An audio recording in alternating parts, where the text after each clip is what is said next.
ॐ ईशावास्यमिदं सर्वं यत्किञ्च जगत्यां जगत् तेन त्यक्तेन भुञ्जीथा मा गृतः कस्य स्विद्धनम्।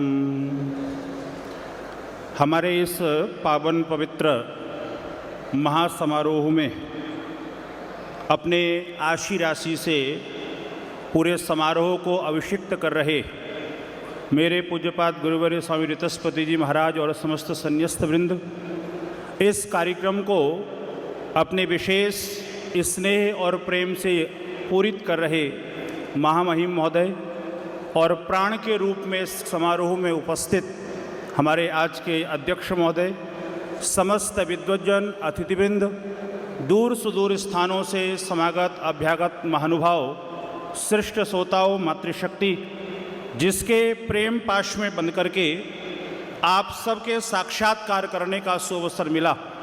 आदरणीय श्री प्रकाश जी, आइएगा थोड़ी सी देर के लिए जिस विषय पर मुझे संवाद करना है।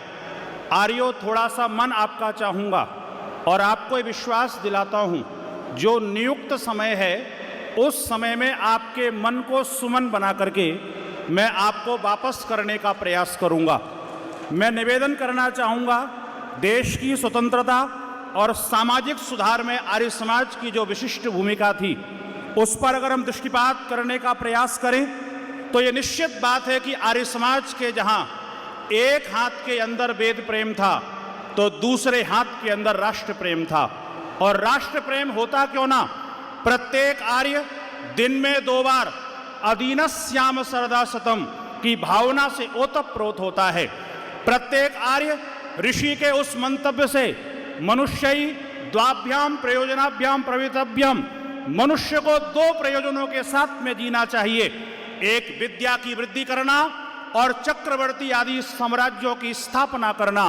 इन भावनाओं से ओतप्रोत जब आर्य समाज था, उसका परिणाम इस दुनिया के अंदर यह हुआ कि जब चारों ओर हाहाकार मचा हुआ था, चारों ओर गुलामी का वातावरण मचा हुआ था, प्रत्येक समृद्ध व्यक्ति निम्न व्यक्ति को दबाने का प्रयास कर रहा था।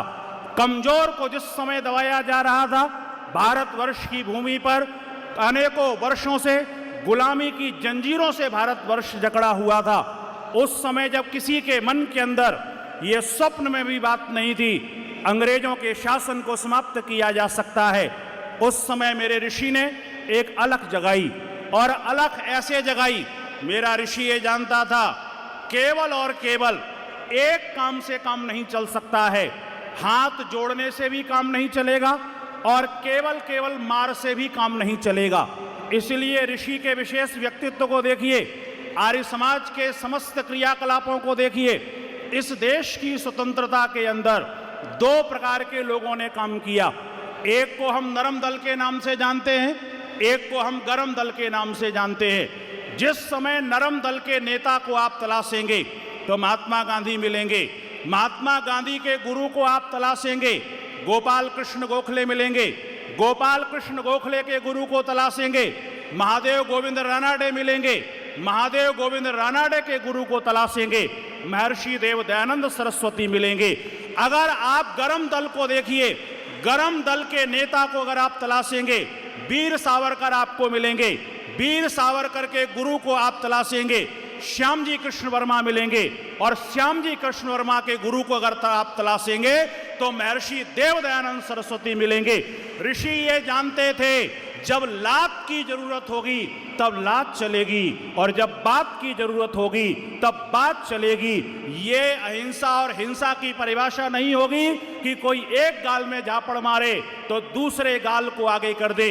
ऋषि ने हमारे मंतव्य को बदला और उन्होंने ये कहा, सबसे प्रीतिपूर्वक धर्मानुसार यथा योग्य बरतना चाहिए। जो जिस भाषा को समझे उसको उस भाषा के अंदर उत्तर देना, और उसका सुखद परिणाम आप देखिए।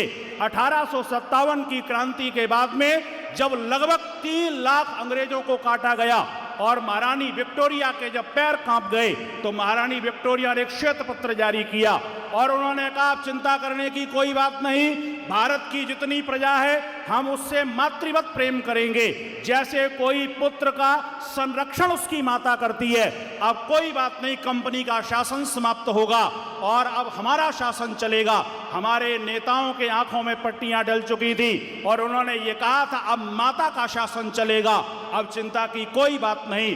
तब मेरा ऋषि डिमडिम घोष करते हुए कहता है, विदेशी राजा चाहे पिता के तुल्य ही प्रेम करने वाला क्यों ना हो, स्वदेशी राजा के तुल्य वो कदापि नहीं हो सकता है। और इसलिए स्वदेशी राज्य ही सर्वोपरि है। चाहे सत्यार्थ प्रकाश को देखिए, चाहे आर्या विविनय को देखिए, चाहे ऋग्वेदादि भाष्य भूमिका को देखिए, मेरा ऋषि स्वदेशी की चर्चा हर जगह करता है। जब मेरे ऋषि ने वो चर्चा की, फिर आर्यों के मन के अंदर वो जुनून क्यों ना पैदा हो, क्यों ना आर्य उसके लिए उद्वेलित हो, क्यों ना स्वतंत्रता के लिए अपने जीवन को समर्पित करें। और बंधुओं, मैं निवेदन करना चाहूंगा, मोतीलाल नेहरू जी की अध्यक्षता में एक टीम का गठन किया गया और उनको एक काम सौंपा गया, भारत की जेलों के अंदर जाइए और देखिए किस वर्ग किस संप्रदाय के लोग भारत की जेलों के अंदर ज्यादा हैं। जब वो टीम वापस लौटी और उसने अपनी पूरी रिपोर्ट सौंपी, तो वो टीम ये कहती है, हमें ये नहीं पता है कौन से वर्ग और संप्रदाय के लोग भारत की जेलों के अंदर ज्यादा हैं, लेकिन जब भारत की जेलों के अंदर हम गए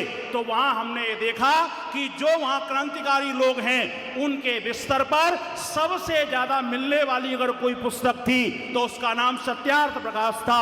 भारत के अंदर जितनी जेलें थी, उन जेलों के अंदर वो रिपोर्ट ये बताती है कि वहां स्थिति ये पैदा है कि वो जेल कम लगती हैं, आर्य समाज के सत्संग भवन ज्यादा लगते हैं, क्योंकि आर्य समाज की पूरी पीढ़ी देश की स्वतंत्रता के लिए समर्पित हो गई।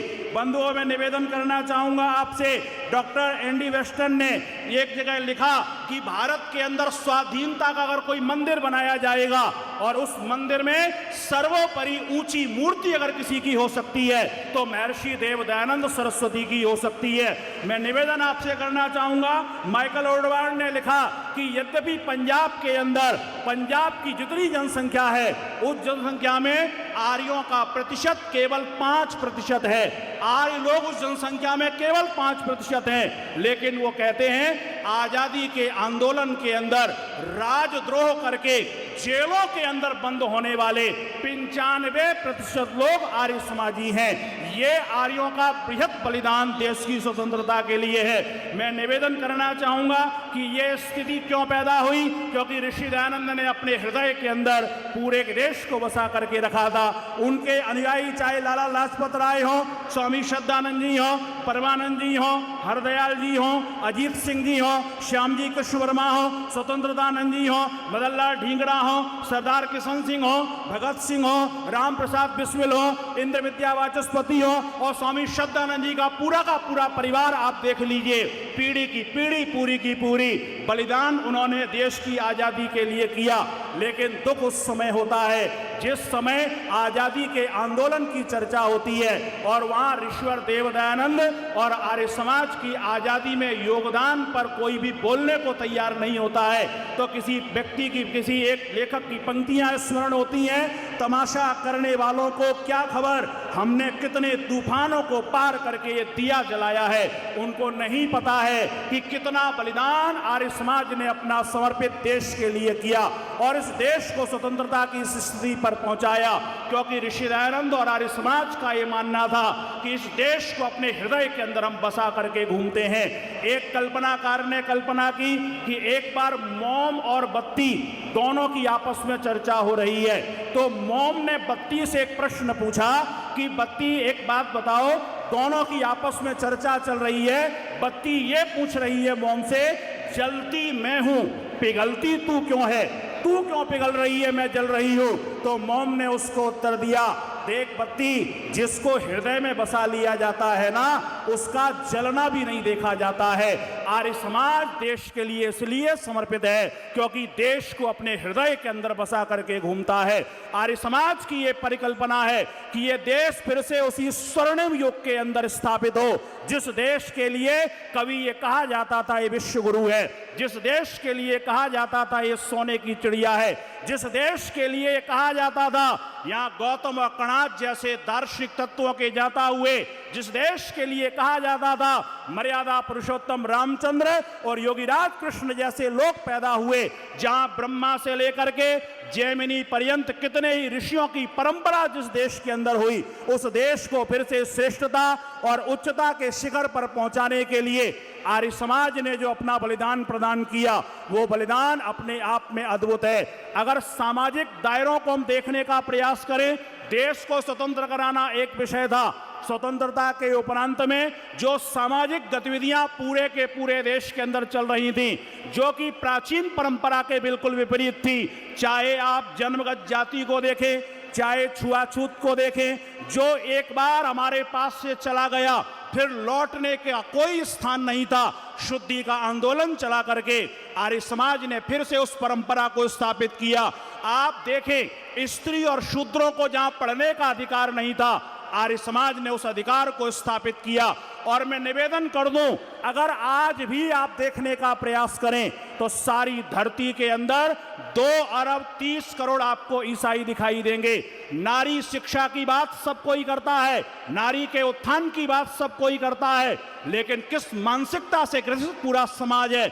आप कल्पना करके देखिए, 2 अरब 30 करोड़ से ज्यादा ईसाई इस दुनिया में हैं, लेकिन आज तक किसी ईसाई ने किसी महिला को पादरी की पदवी नहीं दी है।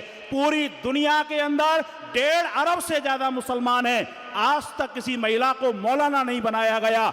इस धरती के अंदर 1 अरब से ज्यादा बौद्ध हैं, लेकिन किसी महिला को दलाई लामा नहीं बनाया गया।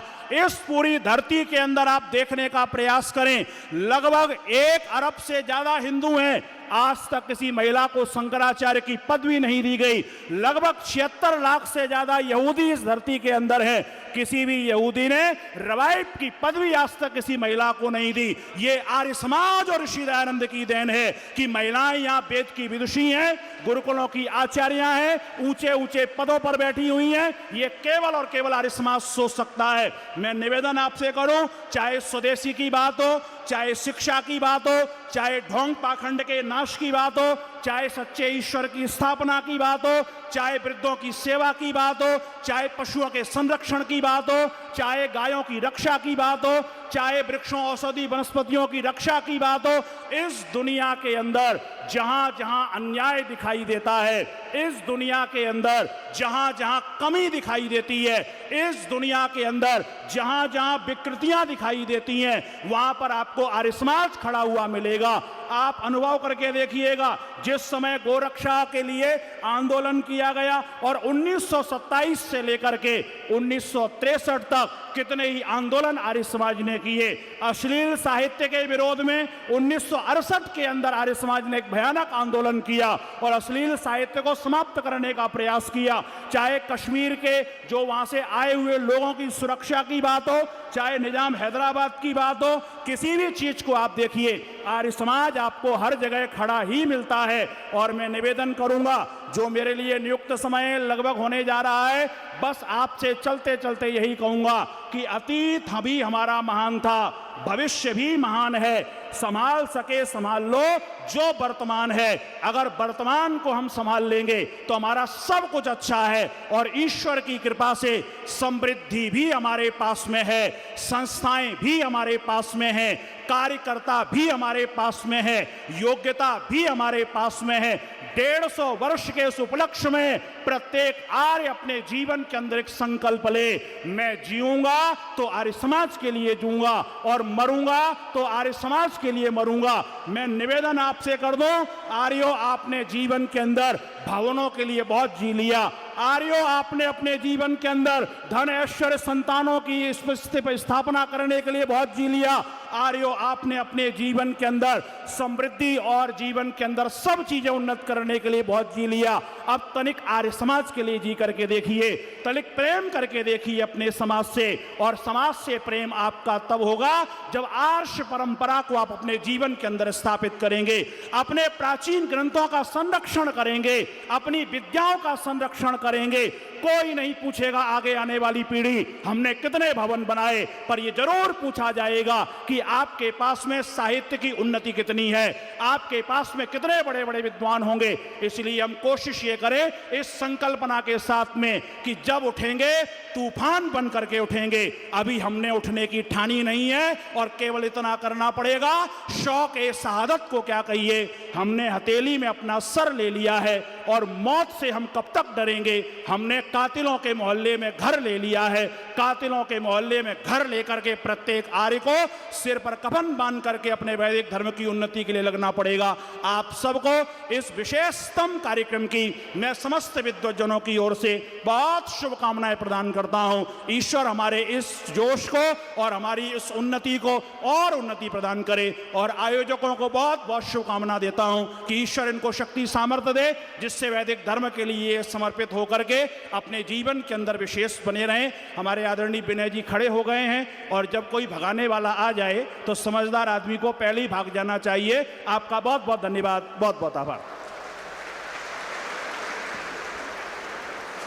बहुत बहुत आभार आदरणीय भाई योगेंद्र याजिक जी का।